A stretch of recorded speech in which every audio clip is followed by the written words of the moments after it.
Former President Trump is warning of, quote, big problems in the United States if he is indicted for his mishandling of classified documents. Here's what he said, listen carefully, on the Hugh Hewitt show yesterday. You know the old saying, a prosecutor can indict a ham sandwich if they want to. I'm just asking, if there is such a prosecutor and they indict you, would that deter you from running for president again? I don't think the people of the United States would stand for it. And as you know, if a thing like that happened, I would have no prohibition against running. You know that. You've already. I do. And that's what I wanted people to understand. That would not take you out of the arena. It would not. But I think if it happened, I think you'd have problems in this country, the likes of which perhaps we've never seen before. I don't think the people of the United States would stand for it. What kind of problems, Mr. President? I think they'd have big problems. Big problems. I just don't think they'd stand for it. They will not sit still and stand for this ultimate of hoaxes. Reverend Al, Donald, poor Donald, he thinks he's Louis XIV. I am the state. That if Donald has problems, America has. No, the problems would go straight to Donald. He'd be the one in legal jeopardy. But I found it very interesting, really bizarre, and it struck me the first time I heard it that you notice he never said, Hugh, if I'm indicted, we as a country would have big problems. He said, you'd have big problems. The people of the U.S. He said, you'd have big problems. And he said, they'd have big problems. As if he's somehow separated from this country. Any other normal human being would be saying, you know, if this happens, we'd have big problems as a country. He really does. He sees himself bigger than the presidency, bigger than the law, bigger than the United States of America, and thinks he can break the law. And if Americans try to hold him accountable under the law, that they would have big problems. Your reaction? Well, I think you're clearly right about his mindset. And it's the same mindset that tells Americans to storm the Capitol and stop the certification of an election that was democratically held, and you had more people vote than at any point in the history of the country in a presidential election. It's protect me against them being the country that he was the president of. And rather than identify with the country, as you rightfully pointed out, it's like they need to know who they're dealing with, like he's some omnipotent other presence.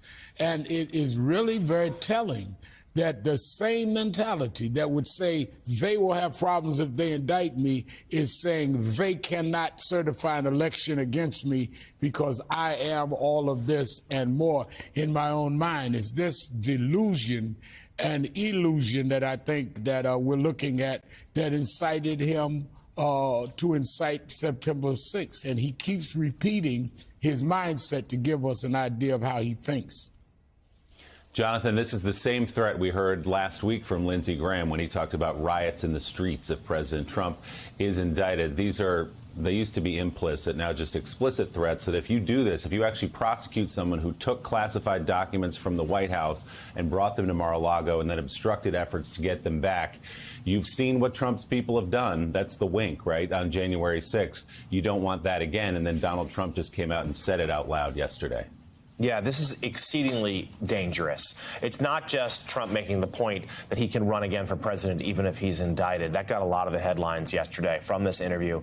But it's this. It's calling his supporters, almost putting them on notice again. Hey, if this happens, might have to take to the streets. It'll be trouble for them because it's also, to Joe's point about the vocabulary Trump uses, it's team red, team blue, it's team MAGA, it's them. He uses words like traitors, enemy of the state. He threw them around so loosely while he was president and still doing so. And let's recall also those comments from Senator Graham predicting riots if Trump were indicted. Trump has amplified them on his Truth social media site. He's talked about it in other interviews. He is not shying away from that at all. and he leaned in hard yesterday. And we know that he condoned violence at his rallies. We remember his nod, and wink to the Proud Boys to stand back and stand by during the presidential debate in 2020. And we know how many of them participated in the January 6th riots. This feels like a call to arms again.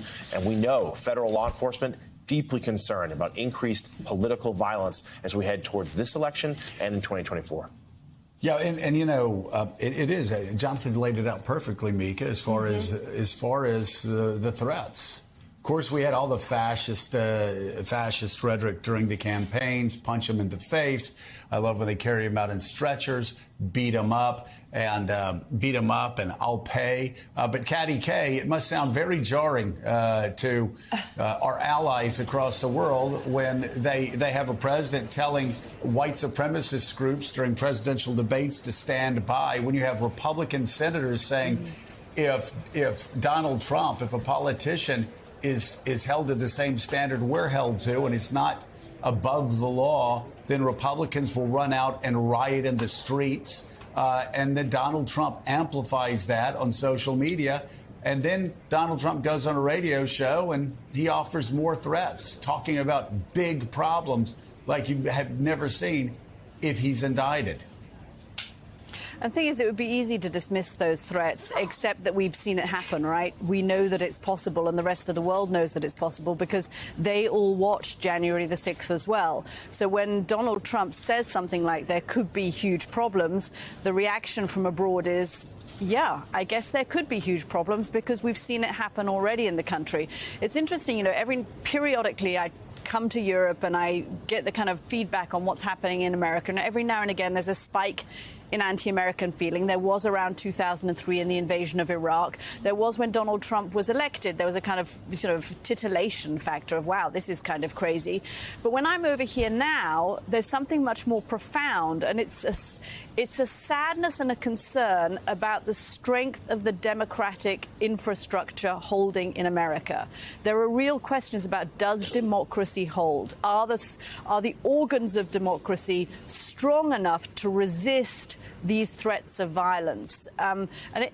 It does cause concern. It takes some of the gloss off the American experiment. It takes some of the gloss off the strength of America as an ally. America is leading in so many ways, Joe. You know this. In the war in Ukraine, America is leading. In technology, America is still leading. It is still the country that people want to go to. It's still the country people want to go and study in. But there are questions about how solid America's democracy is. And it's statements like those that we just heard from Donald Trump. There will be big problems if something doesn't happen to me. And because we saw it happen on January the 6th, that's what makes people concerned. I think how America is leading in Ukraine, Joe, has been vastly underplayed because of the thought that there is a lack of interest here in America in what's going on there. But President Biden has handled that, and the United States military and our leaders have really been on the forefront of making sure NATO is strong, right, and that there is success in Ukraine. And it's a bipartisan success. If you look in the Senate, Republicans have stepped forward, shoulder to shoulder. Almost all of them have stepped forward. That's a bipartisan success. Bipartisan success with legislation that has passed over the past couple of years. Mm-hmm. Our dollar experiencing a generation it's more powerful than it's been in over a generation. There are so many good things that are going on in this country. More job openings than ever before, a stronger job market than ever before. And yet the division is the headline. Again, though, you have Washington, D.C. is dysfunctional. Americans don't have the government they deserve, and they don't have, bluntly, the opposition, the loyal opposition that they deserve when you actually have a third or half talking about civil war. Get this, because they lost one election. I know. They lost one election, and now they're ready to throw Western democracy away. We will continue this conversation still.